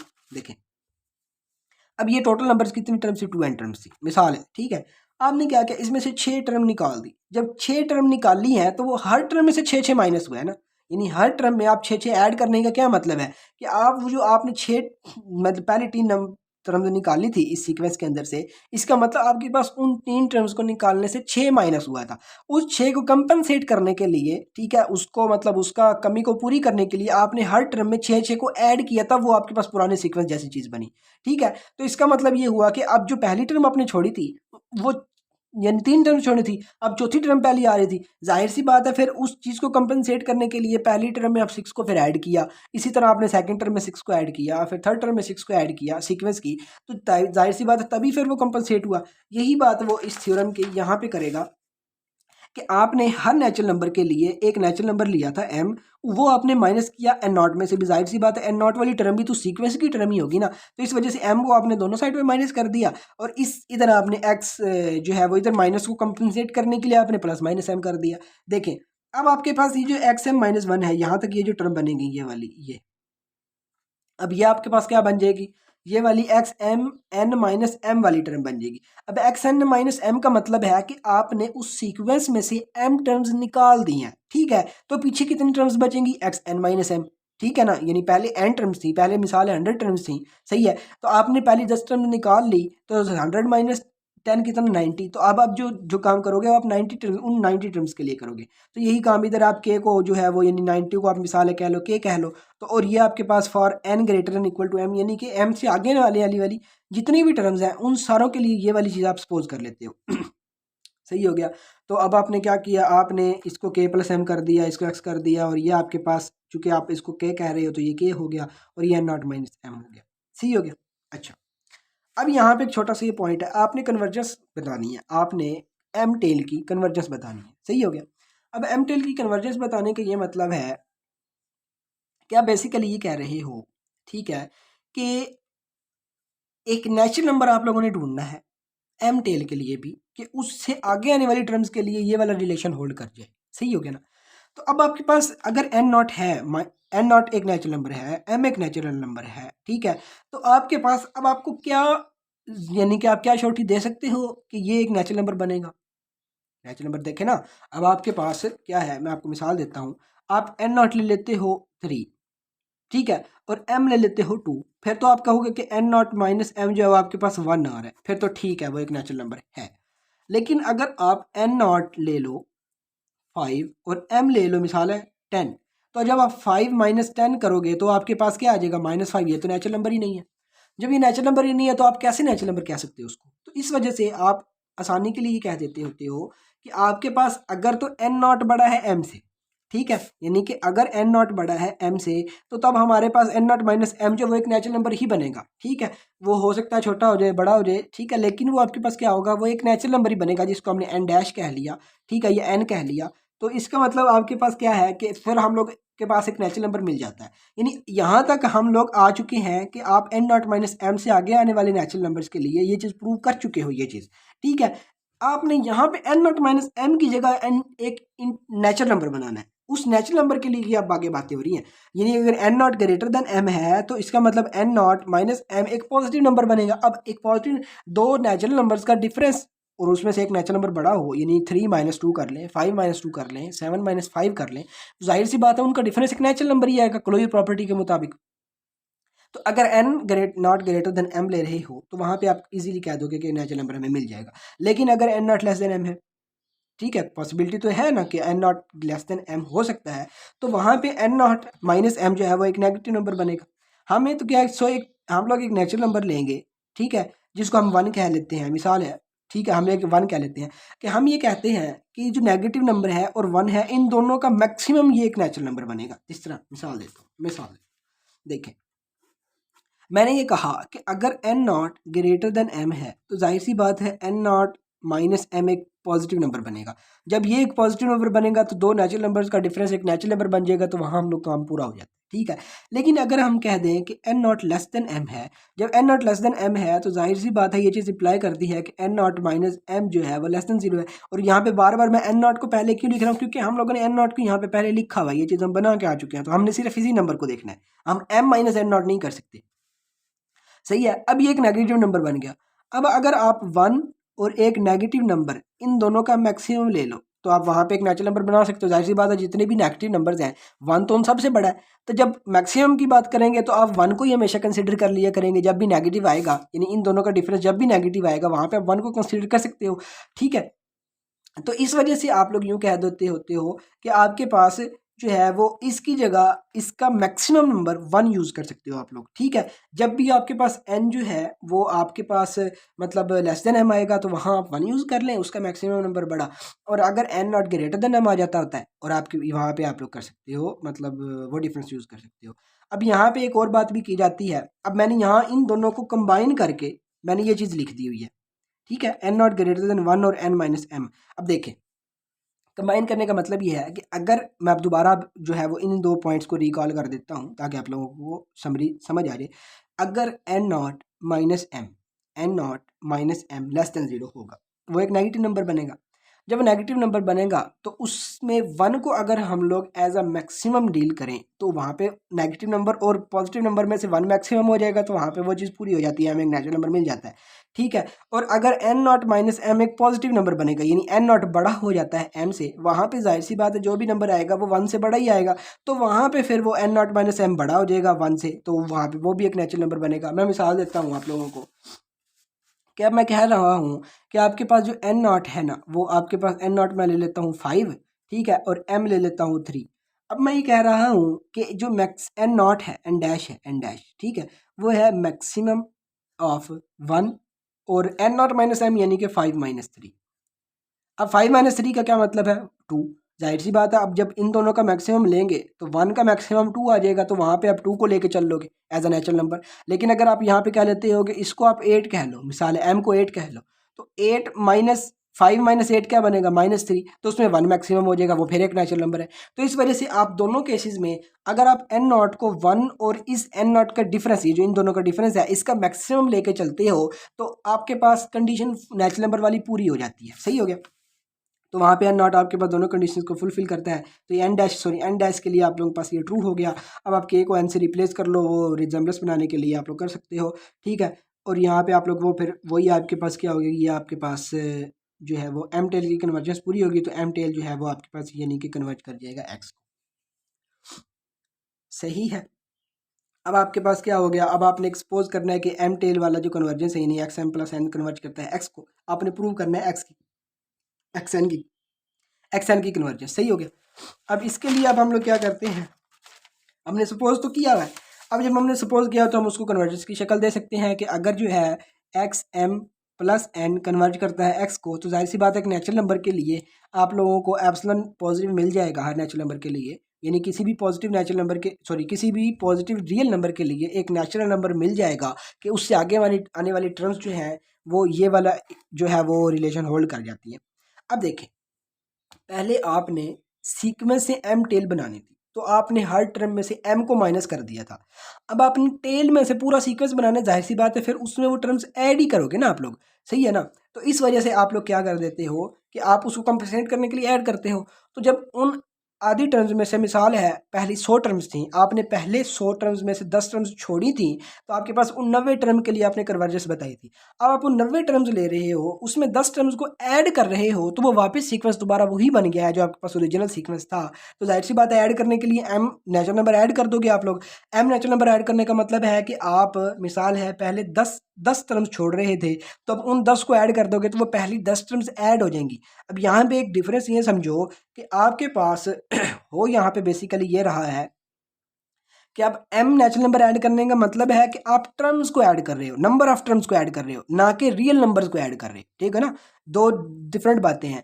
एम को ऐड करने का मतलब है कि आप नंबर ऑफ टर्म्स ऐड कर रहे हो। पहले अगर 100 नंबर ऑफ टर्म्स थी तो आप उसमें 10 को ऐड करके 110 नंबर ऑफ यानी कि 110 नंबर टोटल बना रहे हो टर्म्स का, यानी कि टोटल नंबर ऑफ टर्म्स 110 बन जाएंगी। ठीक है, ये नहीं कर रहे कि अब उसके अंदर मिसाल है रियल नंबर 2 था तो अब 2 में 10 को ऐड करके 11 बना दो, वो काम नहीं करना आप लोगों ने। ठीक है, बज़ाहिर वो जो पहले एग्जाम्पल हम लोगों ने की है उसमें आप 6 को ऐड कर रहे थे। ठीक है, वो 6 को ऐड इस वजह से कर रहे थे क्योंकि आपने टर्म्स कितनी छोड़ी थी, 3, और आपने 3 टर्म छोड़ने की वजह से आपके पास 6 को ऐड करना पड़ा था। ठीक है ना, यानी आप लोगों ने एम नेचुरल नंबर के लिए यानी नेचुरल नंबर 3 के लिए 3 को ऐड नहीं था किया, आपने 6 को ऐड किया था। 6 को ऐड क्यों किया था, क्योंकि 3 नंबर छोड़ने की वजह से 6 माइनस हो रहा था हर टर्म में से। ठीक है, तो अब थोड़ा सा इसको समझने की कोशिश कीजिएगा ना, अगर आप लोगों को समझे तो आप व्हाट्सएप ग्रुप में पूछ लीजिएगा, मैं मजीद इसको वहाँ पे आपको वॉइस में बता दूंगा। ठीक है ना, तो अब आपके पास इस m प्लस एन को आपने के कह लिया, वहीं पे सिमिलरली आप इसको के कह लो, अब ये आप के को रिप्लेस कर लो n से, सही है, तो आपके पास ये चीज़ वो दोबारा बन जाती होती है। अब यहाँ पे n डैश किस तरह आ रहा है, n डैश सिमिलर उसी वे में आ रहा है कि आप यहाँ पे n नॉट प्लस m जो है, जाहिर सी बात है, दो नेचुरल नंबर्स का सम भी नेचुरल नंबर ही होता है। अब वहाँ पे इस वजह से मसला बना था कि वहाँ डिफरेंस आ रहा था, तो डिफरेंस में कुछ नेचुरल नंबर फिर बड़े होकर नेगेटिव बना देते हैं तो वो नेचुरल नंबर नहीं रहता, तो इस वजह से वहाँ पे वो दो केस किए थे हम लोगों ने। तो यहाँ पे आप लोग यहाँ इसको डायरेक्टली नेचुरल नंबर कह के यहाँ इसकी कन्वर्जेंस बता दो। ठीक है जी। अच्छा, अब आप लोगों के पास ये आखिरी थ्योरम है। ठीक है जी, बड़ा छोटा सा सिंपल सा थ्योरम है। ये थ्योरम कहता क्या है मैं आप लोगों को ये बता देता हूँ। थ्योरम ये कह रहा है, आपकी स्टेटमेंट इसकी खुद पढ़ने की कोशिश कीजिएगा, मैं बोल के बताता हूँ, ठीक है, ताकि आप लोगों को समझ आ जाए। देखिए, हमारे पास एक ऐसा सीक्वेंस है जो ज़ीरो को कन्वर्ट कर रहा है। ठीक है, और ज़ीरो को कन्वर्ट करने के साथ साथ उसकी हर टर्म पॉजिटिव भी है, यानी कि एक सीक्वेंस एक्स एन से चलो ले रहे हैं हम, अब यहाँ पे कन्वर्जेंस हम लोग चेक करेंगे एक्स एन की, किसके ज़रिए, ए एन की कन्वर्जेंस को यूज़ करते हुए। यानी एक सीक्वेंस हमारे पास ए एन है, उसकी कन्वर्जेंस का हमें पता होगा पहले से। ठीक है, हम उसको यूज़ करते हुए इस रिलेशन के ज़रिए एक्स एन की कन्वर्जेंस को बता देंगे। ठीक है, अब देखें, ए एन कन्वर्जेंस, जिसकी कन्वर्जेंस का हमें पता होना चाहिए, वो कन्वर्जेंस कैसा होना चाहिए, उसके ऊपर कंडीशंस हैं। पहली कंडीशन ये है कि वो जो सीक्वेंस है वो पॉजिटिव रियल नंबर्स का सीक्वेंस होना चाहिए। ठीक है, यानी जिसकी कन्वर्जेंस का हमें पहले से पता है, वो जो है वो आपके पास पॉजिटिव रियल नंबर्स का कन्वर्जेंस होना, जिस तरह आपके पास 1/n है जहाँ पे n बिलोंग करते हैं नेचुरल नंबर्स में से। अब इसकी जितनी भी टर्म्स हैं वो सारी की सारी पॉजिटिव बनती हैं।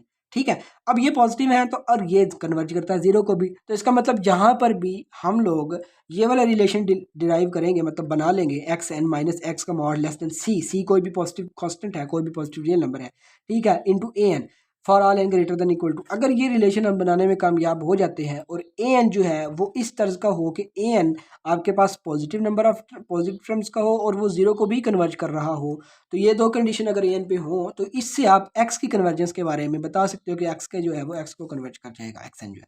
ठीक है, अब इसको प्रूव करते हैं, कैसे प्रूव होगा। हम लोगों ने ये कहा कि हमें गिवन ही है कि लिमिट जो है वह ए एन की जीरो है, तो इसका मतलब ए एन जीरो को कन्वर्ज कर रहा है, तो बाई डेफिनेशन आपके पास क्या होगा, एप्सिलॉन के लिए जाहिर सी बात है। अब यहाँ पे एप्सिलॉन बाय सी इस वजह से किया है क्योंकि एंड पे जाके ना, जिस तरह आप लोग कुछ बुक्स में देखोगे, कुछ नोट्स में देखोगे, तो वहाँ पे आप कोशिश ये करते हैं कि यहाँ पे आप एप्सिलॉन ही बनाएं, एप्सिलॉन के अलावा एप्सिलॉन डैश या epsilon double prime, triple prime या कोई और नंबर ना बने।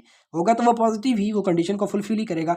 सिर्फ खूबसूरती को बरकरार रखने की यहाँ पे आप एप्सिलॉन ही बना रहे होते हो कि आप वो कट कटा के सारा कुछ वो एप्सिलॉन ही बन जाए। हालांकि एप्सिलॉन बेस सी भी एक पॉजिटिव नंबर है, अगर आप सिर्फ एप्सिलॉन भी लेकर चलते हो तो एंड पे जाके सी इंटू एप्सिलॉन बन जाएगा, जाहिर सी बात है, जरा भी होगा ना, सी मल्टीप्लाई हो जाएगा, यहाँ डिवाइड हो रहा है तो वहाँ मल्टीप्लाई हो जाएगा, तो वो भी एक पॉजिटिव रियल नंबर बनेगा आगे आने वाले काम में। तो इसका मतलब यहाँ पे अगर आप सी बाई एप्सिलॉन पे सी करते हो तो कहीं पे जाके जब सी मल्टीप्लाई होगा तो वो इस सी, वो वाला सी और ये सी कैंसिल हो जाते हैं, जिस वजह से सिर्फ एप्सिलॉन बन जाता है, वो ज़रा एक खूबसूरत चीज़ बन जाती है। उस चीज़ को देख रहे हैं। बाकी आप लोग अगर सिर्फ एप्सिलॉन लेकर चल रहे हैं तो उसमें भी कोई मसला नहीं है। बाकी कोई टिपिकल टीचर है, कोई अगर टू द पॉइंट, वो जिस तरह कहते हैं कि रट्टाबाज कोई अगर टीचर है, कोई आपका पेपर चेक करता है या कोई इस तरह करता है, तो वो आपके गलती निकाल ले, वो अलग बात है। ठीक है, लेकिन बहरहाल लॉजिकली ये गलती नहीं है कि आपके पास एप्सिलॉन लेके चल रहे हो, एप्सिलॉन सी बाय लेके चल रहे हो, या कोई भी चूज़ कर रहे हो एप्सिलॉन, क्योंकि हर रैशनल, हर पॉजिटिव रियल नंबर के लिए ये चीज़ ट्रू होती है कन्वर्जेंस की डेफिनेशन। तो इस वजह से आप अपनी मर्जी के लिहाज से, अपनी ज़रूरत के लिहाज से, अपनी खूबसूरती बनाने के लिए आप लोग एप्सिलॉन को किसी भी तरह का चूज़ कर सकते हो, उसमें मसला नहीं होता। बाकी अब टीचर की जहन पे डिपेंड करता है कि वो कितना नैरो माइंडेड है या कितना मतलब यानी कि चीज़ें डीप में सोच के या जनरली सोच के काम करता है, तो वो आप लोगों की किस्मत है। ठीक है, तो अब आपके पास आप लोगों ने positive real number epsilon by c जो है, क्योंकि सी भी पॉजिटिव है, एप्सिलॉन भी पॉजिटिव है, इनका डिवीजन भी एक पॉजिटिव नंबर बनेगा, तो इसलिए आप जाहिर सी बात सीधे सीधे कह सकते हो कि आपके पास एप्सिलॉन बाय सी एक पॉजिटिव नंबर है। ठीक है जी, तो ये आज किसी भी नेचुरल नंबर के लिए ये इनइक्वालिटी होल्ड कर जाती है। ए एन जो है आपके पास एप्सिलॉन बाय सी हो जाता है।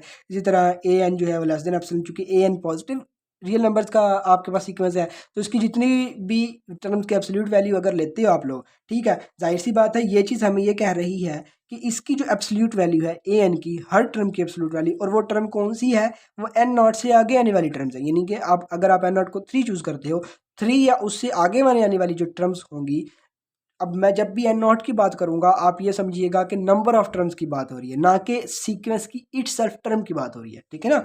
अब मैं मिसाल अगर एक एग्जांपल दूं आप लोगों को, मैं ये कहता हूँ कि एक नेचुरल नंबर का सीक्वेंस है, मिसाल है 1 2 है, फिर आगे 4 है, फिर 9 है, फिर 10 है। अब ये वाली टर्म सेकंड नंबर पर है तो एन नॉट इसके लिए 2 होगा, ये टर्म खुद 4 है, ठीक है। तो x2 का मतलब होता है वो टर्म खुद, सिर्फ 2 का मतलब होता है वो नेचुरल नंबर जिस नंबर पर वो टर्म मौजूद है, ठीक है। तो इस वजह से यानी एन नॉट वाली टर्म और उससे आगे आने वाली टर्म्स के लिए ये इनइक्वालिटी होल्ड करने का मतलब ये है कि आपके पास जितनी भी टर्म्स हैं उनकी एब्सोल्यूट वैल्यूज जो है वो एप्सिलॉन बाय सी से छोटी हैं। तो जाहिर सी बात है जब एन नॉट से आगे आने वाली टर्म्स सारी की सारी पॉजिटिव ही हैं, ए एन की जितनी भी टर्म्स हैं वो सारी पॉजिटिव हैं, तो इसका मतलब आपके पास ए एन की जितनी भी टर्म्स हैं उनका मॉड वैल्यू उसकी इक्वल होगी, तो वो A N less than epsilon हो जाएगा, ठीक है जी। अब आगे क्या आ रहा है, आप लोग के सी चूँकि पॉजिटिव है तो आप सी को दोनों साइड में मल्टीप्लाई कर सकते हो, कोई मसला नहीं है। तो या आप यूँ सिंपली यूँ कह दो कि आप सी को उठा के इधर मल्टीप्लाई कर रहे हो, या आप दोनों साइड में मल्टीप्लाई कर रहे हो, दोनों में कोई मसला नहीं सोचने में। तो आप क्या कर रहे हो कि इधर क्या किया आप लोगों ने, इधर सी को आप देखिए यहाँ पे बड़ी खूबसूरती से सी कैंसिल हो गया, तो सी a N less than epsilon बन गया, ठीक है। अब आपके पास गिवन में क्या था, अब देखिए ना स्टेटमेंट की गिवन में क्या था, स्टेटमेंट में था कि x n minus x less than है सी इंटू ए एन।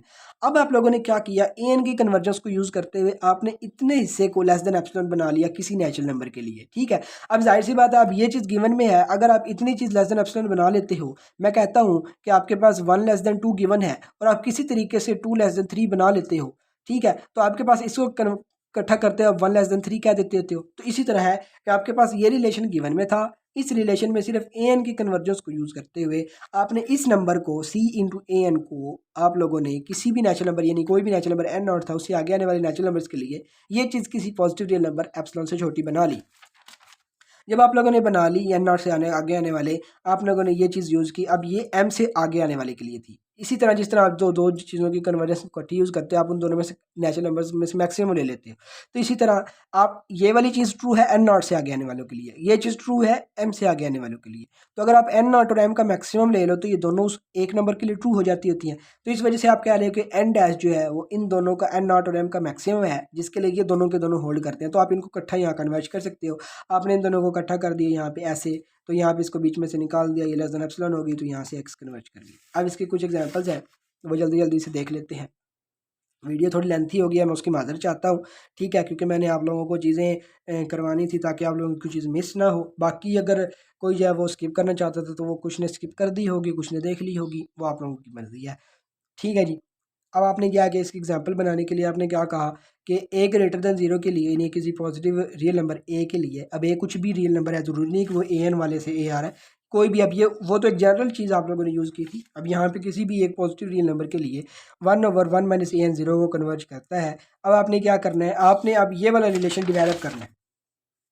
अगर आप ये वाला रिलेशन डिवेलप कर लेते हो और उसमें जो ए एन वाली जगह पे आ रहा होगा उसकी कन्वर्जेंस का आपको पता होता है विद दीज कंडीशंस के आपके पास वो पॉजिटिव रियल नंबर्स का हो और वो जीरो को कन्वर्ज कर रहा हो, तो आपके पास जाहिर सी बात है इस ये जो दो नंबर हैं ये एन इसको कन्वर्ज कर जाता है। मिसाल है, मैं मिसाल देके आपको समझाता हूँ। देखिए मैंने ये कहा कि ए ग्रेटर देन जीरो है। अब ए ग्रेटर देन जीरो है तो किसी नेचुरल नंबर को ए के साथ मल्टीप्लाई करेंगे तो वो ए से बड़ा हो जाएगा। जिस तरह मैं कहता हूँ कि 1.5 इज़ ग्रेटर देन जीरो, तो 1.5 को दोनों तरफ 2 से मल्टीप्लाई आप लोग करते हो यानी नेचुरल नंबर से, तो यहाँ पे 2.5 यानी 5 बन जाता है, वो ग्रेटर देन आप 3 बन जाता है, तो वो 3 जीरो से बड़ा हो जाता है। तो इस वजह से आप क्या कहते हो कि अगर आप इसमें नेचुरल नंबर के साथ मल्टीप्लाई करोगे वो ए से बड़ा हो जाएगा, इसमें मजीद 1 ऐड कर दोगे वो फिर बड़ा हो जाएगा। अब इन सब इनइक्वालिटीज़ को उल्टाओगे तो ये सबसे बड़ी पहले छोटी हो जाएगी, फिर ये उससे छोटी, फिर ये मतलब उससे बड़ी, सही है। तो इसका मतलब 1/an सबसे बड़ी थी तो उसका रेसिप्रोकल सबसे छोटा, उससे दरमियान में ये थी, ये दरमियान में आ गई, इसी तरह ये सबसे छोटी थी और ये चूंकि ये सारी पॉजिटिव थी तो इनके रेसिप्रोकल्स भी पॉजिटिव ही होंगे, ऑब्वियस सी बात है। तो यहाँ से आपने अपनी मतलब की चीज़ ये उठा ली कि आपने क्या कहा 1/n जो है वो इतनी चीज़ आप लोगों ने ये चीज़ उठा ली, ये चीज़ बन गई, ठीक है। अब 1a क्या है, पॉजिटिव है, अब 1/a भी पॉजिटिव होगा, यानी 1/a सी का रोल अदा कर जाएगा, सही हो गया। अब 1/1 प्लस एन, ठीक है, 1/1 प्लस एन एक पॉजिटिव बनेगा, 1 भी पॉजिटिव है, ए भी पॉजिटिव है, एन भी पॉजिटिव है, इनका सम भी पॉजिटिव, इनका रेसिप्रोकल भी पॉजिटिव, जाहिर सी बात है कि पॉजिटिव नंबर बनता है। तो इसका जो है वो आप मॉड वैल्यू इसी के बराबर हो जाएगी। सही हो गया। अब इसमें से 0 को माइनस कर देंगे, कोई मसला नहीं है। अब आपने ये वाली इनइक्वालिटी डेवलप कर ली है। उधर क्या थी, x n minus x mod is less than c a n. अब ए एन क्या था, पॉजिटिव रियल नंबर्स का सीक्वेंस था और वो जीरो को कन्वर्ज कर रहा था। अब यहाँ पे ए एन का रोल अदा कर रहा है 1 ओवर एन। अब 1 over n, n natural numbers है, 1 ओवर एन एक रियल नंबर बनेगा और पॉजिटिव रियल नंबर बनेगा, बिकॉज नेचुरल नंबर्स पॉजिटिव होते हैं, उनका रेसिप्रोकल पॉजिटिव होगा। तो जाहिर सी बात है ये एक पॉजिटिव रियल नंबर पॉजिटिव मतलब बनती हैं जितनी भी टर्म्स हैं इसकी। अब 1 ओवर एन का हमें कन्फर्म पता है कि वो जीरो को कन्वर्ज करता है। अभी हम पीछे देख के भी आ रहे हैं, पीछे एग्जाम्पल की लेक्चर के शुरू में पहली एग्जाम्पल हम लोगों ने यही की थी कन्वर्जेंस। अब इसका पता है और इसकी ये वाली उस ए एन वाली कंडीशन को फुलफिल कर रहा है। तो इसका मतलब किसी सी के लिए ये अगर डिवेलप कर लेते हो और आपको इस 1 ओवर एन की कन्वर्जेंस का भी पता है, तो आप यहाँ पे डायरेक्टली कह दोगे कि 1 over n plus one plus n ने जो है वो जीरो को कन्वर्ट कर जाता है। यही चीज़ हम लोगों ने इधर एग्जाम्पल में कह ली है, ये देखें। ठीक है जी, ये हम लोगों ने एग्जांपल में क्या लिया। बाकी एग्जांपल नंबर बी है, अगर आप लोग विलिंग हो आप लोग कमेंट सेक्शन में बता दें, आप लोग व्हाट्सएप ग्रुप में बता दें, जिस तरह आप लोगों को इजी लगे। मैं ये एग्जांपल्स भी करवा दूंगा। लेक्चर पहले ही काफ़ी लेंथी हो गया और ये चूँकि एक लास्ट एग्जांपल ही थी। ठीक है जी, तो ये आप लोग खुद करके देख लीजिएगा। मैं आप लोगों को इसके दिखा देता हूँ, स्क्रीनशॉट ले सकते हैं तो आप लोग देख लीजिए। चले मैं ब्रीफ हल्का सा कर भी देता हूँ ताकि आप लोग 5 मिनट हैं, चले घंटे ही सही। तो अब आपने क्या कहा कि बी अगर 0 और 1 के दरमियान में आ रहा है, कोई भी रियल नंबर है वो 0 और 1 के दरमियान है, तो उसकी पावर आप बढ़ाते जाएं तो वो 0 को कन्वर्ट कर जाता है। ठीक है, जिस तरह हम लोग कहते होते हैं कि आप 0 और 1 के दरमियान कोई भी नंबर लेना, उसकी अगर पावर को मिसाल है, मैं 0 और 1 के दरमियान 0.1 ले लेता हूँ। 0.1 की पावर 2 करें, 0.1 की पावर फिर 3 करें, 0.1 की पावर 4 करें, तो जितनी पावर 0.1 की बढ़ाते जाएंगे आंसर उतना छोटा होता चला जाता है। और ये सिर्फ खसूसियत किन नंबर्स के पास है, 0 और 1 के दरमियान जो ओपन इंटरवल बनता है उसके दरमियान जितनी भी पॉजिटिव टर्म्स आती हैं उन सब के पास ये खसूसियत है। अब आपने क्या किया, आपने 0 less than equal to b था, तो अब यहाँ से सिर्फ इतना हिस्सा उठा लिया कि बी लेस देन 1 है, तो 1 ओवर बी ग्रेटर देन 1 हो जाएगा। ऑब्वियस सी बात है कि अगर आपके पास, मैं मिसाल दे रहा हूँ मैं आप लोगों को मिसाल देता हूँ, आप लोग 0.1 ही करते हो, 0.1, तो 1 ओवर 0.1 का क्या मतलब है, 1 ओवर 0.1 क्या मतलब है, 1 ओवर 1/10, तो इसका मतलब है ये 10 बन जाएगा। तो जाहिर सी बात है जब 1 ओवर 0 जो इसको यानी इस रियल नंबर को 0.1 को जब 1 पे डिवाइड करोगे तो वो 10 बन जाता है। तो इसका मतलब ये 10 जो है वो 1 से बड़ा है। तो यहाँ पे इसलिए यहाँ कहा गया कि अगर 1 ओवर बी जो है वो लेस देन 1 है तो 1 ओवर बी ग्रेटर देन 1 हो जाएगा। अब इस 1 को इधर ले आओ तो 1 ओवर बी माइनस 1 जो है वो ग्रेटर देन 0 होगा। अब इस चूंकि ये पॉजिटिव रियल नंबर बनेगा, आप किसी ए के बराबर सपोज कर लो, किसी भी ए के बराबर। अब इधर से ए बता रहा है कि ये ए पॉजिटिव है। अब ए पॉजिटिव के लिए यहाँ पे आप बर्नौली इनइक्वालिटी यूज़ कर सकते हैं, अभी नहीं आगे यूज़ करेंगे। अभी सिर्फ इतना सपोज कर लें, अभी सिर्फ इस चीज़ को भूल जाए आप, मतलब इस चीज़ को अभी भूल जाए। तो ए ग्रेटर देन 0 है। अब ए ग्रेटर देन 0 है तो ए इसके इक्वल था, हमने इसके सपोज किया था। आप ए को इधर ले आए यानी बी को हमने ये शक्ल दे दी। आप 1 को इधर ले आए, इसको उल्टा लिया, तो आपके पास बी जो है वो इधर से सिंप्लीफाई करके बी इसके बराबर आ गया। आपने दोनों तरफ पावर बी एन ले ली, क्योंकि आप लोगों ने बी की पावर एन बनाना था, तो इसलिए आपने बी की पावर एन ओवर 1 ओवर ए होल पावर एन ले ली। ठीक है, अब यहाँ पे आपके पास क्या गया, बी की पावर एन 1 ओवर ए की पावर एन। अब यहाँ पे जो 1 ओवर ए है यानी a1 प्लस ए होल पावर एन है, इसके ऊपर आप लोग यूज़ करोगे बर्नौली इनइक्वालिटी। अभी हम बर्नौली इनइक्वालिटी लास्ट लेक्चर में पढ़ी थी, वो यही थी 1 प्लस ए जो भी अंदर था होल पावर एन था, तो 1 प्लस एन ए जो एन ग्रेटर देन 1 था, यानी जो आपके पास पावर होती है वो 1 या उससे बड़ी हो जाती है। इसी तरह जो अंदर वाला होता है वो आपके पास मतलब लेस देन इक्वल टू नहीं, पावर होती है -1 वाली, और ये ग्रेटर देन इक्वल टू 1 कर लो, या आप लोग जिस तरह भी मतलब कह लो, बर्नौली इनइक्वालिटी आप लोगों ने यहाँ यूज़ कर ली है। अब आपने इसी को उल्टा लिया, जब इसको उल्टाया तो आपके पास क्या हो गया, 1 ओवर ए प्लस 1, इसको 1 प्लस ए को ए प्लस 1 कर लिया, कोई ऐसा मसला नहीं है। तो अब यहाँ पे 1 ओवर ए एन बन गया, सही है। अब यहाँ पे ये चीज़ जो बनी है, अब आपके पास क्या बना, देखें अब मैंने क्या किया था, मैंने अभी तक क्या किया है मैं देखें यहाँ पे समझा देता हूँ। मैंने क्या किया, 0 ग्रेटर देन बी की पावर एन था, यहाँ तक ये वाली चीज़ किधर गया, ये 0। ठीक है जी, जाहिर सी बात है बी जो है वो बी ग्रेटर देन 0 है, तो बी की पावर एन भी ग्रेटर देन 0 ही हो गया, ऑब्वियस सी बात है। तो इसका मतलब 0 बी की पावर एन जो है वो 0 से बड़ा होगा। अब ये चीज़ छोटी किससे हो गई, यहाँ पे हम लोग देख रहे हैं जो आपके पास है बी एन है इक्वल किसके, b n sorry 0 less than equal to b की पावर एन। अब देखें बी की पावर एन किसकी इक्वल थी, इसके, यानी कि बेसिकली बी की power N 1 over 1 plus A N equal थी। अब ये जो 1+an जो है वो बर्नौली इक्वालिटी से हमने इससे छोटा बना लिया। तो इसका मतलब आपके पास b की पावर n जब इक्वल है 1/1 + a होल पावर n से, और ये चीज़ छोटी है आपके पास 1/1 + an से, ठीक है। अब आप क्या करो, 1 को इग्नोर कर दो। 1 को इग्नोर करोगे, एक पॉजिटिव नंबर नीचे से इग्नोर कर रहे हो, तो इसका मतलब ये जो सिर्फ नीचे वाला नंबर है ये आपके पास छोटा हो जाएगा, तो ओवरऑल आंसर बड़ा हो जाएगा। तो आपके पास ये चीज़ बन जाएगी लेस देन, यहाँ पे लेस देन इक्वल टू है, सॉरी, क्योंकि बर्नौली इक्वालिटी में इक्वालिटी इस वजह से आई है। देखें मैंने 1 को इंक्लूड कर दिया, उसके अंदर मैंने बताया था कि अगर आप नेचुरल नंबर में 1 को इंक्लूड करते हो तो यहाँ पे इक्वालिटी आ जाती है, 1 को इंक्लूड नहीं करते तो आप इक्वालिटी नहीं रहती। तो वही बात है, यहाँ पे मैंने 1 को इंक्लूड किया तो यहाँ पे इक्वालिटी थी, इस वजह से यहाँ पे 1 को लेस देन किया तो यहाँ इक्वालिटी आ गई, और ये लेस देन होगा, आप 1 को इग्नोर कर दो 1/a/n, सही हो गया। अब यहाँ पे आप क्या करो, b की पावर n चूँकि ग्रेटर देन 0 है तो b की पावर n का जो मॉड है वो इसी के इक्वल होगा, ये b की पावर n, ये लेस देन 1/a/n हो जाएगा, सही है। अब आप इसको थोड़ा सा करो तो ये b की पावर n-0 ये बन जाएगा, और ये लेस देन 1/a हो जाएगा, और ये 1/n हो जाएगा। ये तो वही शक्ल नहीं बन गई, 1/n जो है उसकी टर्म्स सारी की सारी पॉजिटिव है, पहली बात, और ये कन्वर्ट करता है 0 को। तो इसका मतलब कि आपके पास ये इनइक्वालिटी होल्ड कर गई है उस थ्योरम के मुताबिक। ये वाला जो थ्योरम था, किधर गया वो, ये वाला जो थ्योरम था, इस थ्योरम में आपने ये वाली इनइक्वालिटी बना ली है कि आपने एक पॉजिटिव कांस्टेंट ढूंढ लिया है, क्योंकि ए पॉजिटिव है, ए पॉजिटिव होने का मतलब है 1/a भी पॉजिटिव होगा, ठीक है। ए पॉजिटिव कैसे है, देखें, ए पॉजिटिव ऐसे है कि आपके पास ये ए जो है वो इसके बराबर है, और ये अभी हम बना के आ रहे हैं कि ये पॉजिटिव है, इस वजह से ए पॉजिटिव है, ए पॉजिटिव है, 1/a पॉजिटिव है। अब ये वाली आप वो इनइक्वालिटी होल्ड करवाने में कामयाब हो गए हैं, तो इसका मतलब कि 1/n आप कहते हो, since 1/n is greater than 0 for all n जो है वो बिलोंग्स टू नेचुरल नंबर, यानी हर नेचुरल नंबर के लिए इसकी टर्म पॉजिटिव है। जाहिर सी बात है, इसकी टर्म नेचुरल नंबर जाए तो पॉजिटिव नंबर्स का रेसिप्रोकल भी पॉजिटिव होता है, बेशक वो रियल में चला जाएगा लेकिन होगा पॉजिटिव। तो और आप यूँ कहते हो कि 1/n कन्वर्ट करता है 0 को, तो उस थ्योरम का हवाला देकर आप यहाँ कह सकते हो कि b की पावर n कन्वर्ट करता है 0 को, इसका मतलब यानी कि लिमिट b की power n is equal to 0 हो जाती है। तो ये आपके पास एग्जाम्पल सी सादा सी। तो आज के लिए इतना ही रखते हैं, कल अब अगले लेक्चर में हम लोग आगे कुछ चीज़ें करेंगे, ठीक है। अभी के लिए इतना ही, इजाज़त दीजिए, अस्सलाम वालेकुम।